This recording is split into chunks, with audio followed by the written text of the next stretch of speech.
السلام علیکم ورحمۃ اللہ وبرکاتہ۔ الحمد للہ رب العالمین والصلاة والسلام علی رسولہ الامین، اما بعد، اعوذ باللہ من الشیطان الرجیم، بسم اللہ الرحمن الرحیم۔ وَكَذَلِكَ جَعَلْنَاكُمْ أُمَّةً وَسَطًا لِتَكُونُوا شُهَدَاءَ عَلَى النَّاسِ وَيَكُونَ الرَّسُولُ عَلَيْكُمْ شَهِيدًا۔ محترم حضرات و خواتین، الحمدللہ آج کی تراویح میں ہم نے دوسرے جز کو، دوسرے پارے کو مکمل کیا، جو کہ سورۃ البقرہ کا ایک بڑا حصہ ہے۔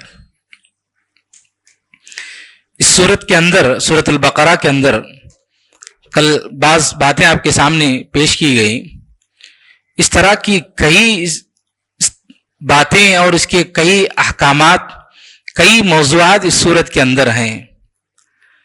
ان میں سے بعض کا تذکرہ میں دوسرے جز میں اللہ رب العالمین نے جو بتایا پیش کرنے کی کوشش کروں گا۔ سب سے پہلی بات یہ ہے کہ اللہ رب العالمین نے یہاں پر بیان فرمایا اس امت کی فضیلت کے سلسلے میں۔ اس امت کی بڑی فضیلت ہے، اس امت کا بڑا مقام ہے، اور قیامت کے دن ہمارا مقام ساری امتوں کے درمیان بہت ہی اونچا ہوگا۔ اس کا تذکرہ یہاں پر اللہ رب العالمین نے فرمایا، وَكَذَلِكَ جَعَلْنَاكُمْ أُمَّةً وَسَطًا لِتَكُونُوا شُهَدَاءَ عَلَى النَّاسِ۔ اس آیت کا پس منظر یہ ہے کہ قیامت کے دن نوح علیہ السلام کی قوم جب آئے گی تو اللہ رب العالمین ان سے پوچھے گا، کیا تمہاری طرف کسی رسول کو بھیجا گیا تھا اور اس رسول نے کیا میرے پیغام کو تم تک پہنچایا یا نہیں؟ تو نوح علیہ السلام کی قوم کے لوگ صاف جھٹلائیں گے اور کہیں گے کہ اللہ، نوح نے تو ہم تک کوئی پیغام ہی نہیں پہنچایا تیرا۔ تو اللہ رب العالمین نوح علیہ السلام سے پوچھے گا، کیا نوح، کیا آپ نے میرے پیغام کو پہنچایا کہ نہیں؟ تو نوح علیہ السلام کہیں گے کہ ہاں اللہ، میں نے پہنچا دیا۔ تو اللہ رب العالمین پوچھے گا، تو گواہی پیش کیجئے۔ تو نوح علیہ السلام کہیں گے کہ اے اللہ، میرے حق میں گواہی دیں گے محمد صلی اللہ علیہ وسلم کی امت کے لوگ۔ چنانچہ محمد صلی اللہ علیہ وسلم کی امت کے لوگ آگے بڑھ کر گواہی پیش کریں گے کہ ہاں اے اللہ، نوح علیہ السلام نے تیرے پیغام کو لوگوں تک پہنچایا تھا۔ اور پھر محمد صلی اللہ علیہ وسلم اس امت کے حق میں گواہی دیں گے کہ ہاں اے اللہ، میری امت کے لوگ جو گواہی دے رہے ہیں نوح علیہ السلام کے سلسلے میں، وہ گواہی بالکل سچی ہے۔ تو قیامت کے دن ہم دوسرے انبیاء کی اقوام اور ایک دوسرے انبیاء کے پیغام کے سلسلے میں، یعنی انہوں نے نبوت کو پہنچایا یا نہیں، اس سلسلے میں ہم گواہی دیں گے۔ یہ اللہ رب العالمین نے شرف ہم کو دیا ہے، اس کا اعزاز ہم کو قیامت کے دن ملے گا۔ اللہ رب العالمین نے اس کا تذکرہ فرمایا۔ اس صورت کے اندر قبلے کے تعلق سے کچھ باتیں بتائی گئی۔ یہودیوں کا جو قبلہ تھا وہ بیت المقدس تھی، مسجد اقصی تھی۔ اللہ رب العالمین نے انہیں یہ اعزاز دیا تھا، اور پوری دنیا کی امامت، پوری دنیا کی جو لیڈرشپ ہوتی ہے وہ اللہ رب العالمین نے یہودیوں کو دیا تھا، جیوز کو دیا تھا۔ لیکن ان لوگوں نے اس کو نہیں سنبھالا، بلکہ اس کے اندر خیانت کی، اور یہ لوگ بس قبلے کا احترام کرتے تھے، لیکن اللہ رب العالمین نے جو احکامات نازل کیے اس کی کوئی اطاعت نہیں کرتے تھے۔ قبلہ مطلب بس ہاں بیت المقدس، بس اس کے لیے جان دینے کے لیے تیار۔ اس قدر یہ لوگ آگے تھے، لیکن اس کے علاوہ دین پر عمل نہیں کرتے تھے۔ تو اللہ رب العالمین نے تورات میں ان کو بتا دیا تھا کہ اگر آپ لوگ نہیں سدھرو گے، اگر اپنے آپ کو نہیں بدلو گے، تو یہ جو امامت آپ کو دنیا کی جو لیڈرشپ ملی ہے، یہ نکال کر کے دوسری قوم کو دیا جائے گا۔ اور اسی طرح جو قبلہ آپ لوگوں کو دیا گیا ہے بیت المقدس، وہ قبلہ بھی بدل دیا جائے گا اگر آپ لوگ نہیں سدھرو گے۔ یہ لوگ نہیں سدھرے، تو اللہ رب العالمین نے ان کی امامت کو، ان کی لیڈرشپ کو اس امت یعنی محمد صلی اللہ علیہ وسلم کی امت کو دیا، اور ان کا جو قبلہ تھا بیت المقدس، اس سے ہٹا کر کے کعبۃ اللہ کی طرف، کعبۃ اللہ کو قبلہ بنا دیا، اور لوگوں سے کہا گیا کہ آپ اس کی طرف رخ کر کے نماز پڑھیں۔ چنانچہ یہاں پر اس کا تذکرہ کیا گیا، اور یہ بات بتائی گئی کہ قبلہ قبلہ قبلہ، ہم صاحب بھی مسلمان آج کی اس دن ہمارے لیے یہاں پر پیغام ہے کہ ہم قبلے کا بڑا احترام کرتے ہیں۔ قبلے کی طرف پیر نہیں کرنا، قبلے کی طرف پیر کر کے نہیں بیٹھنا، اس طرح کی باتیں لوگ کرتے ہیں، اس کا کوئی ثبوت نہیں ملتا ہے۔ ہاں ایک حدیث ملتی ہے، وہ یہ کہ قبلے کی طرف رخ کر کے آپ نہ تھوکیں،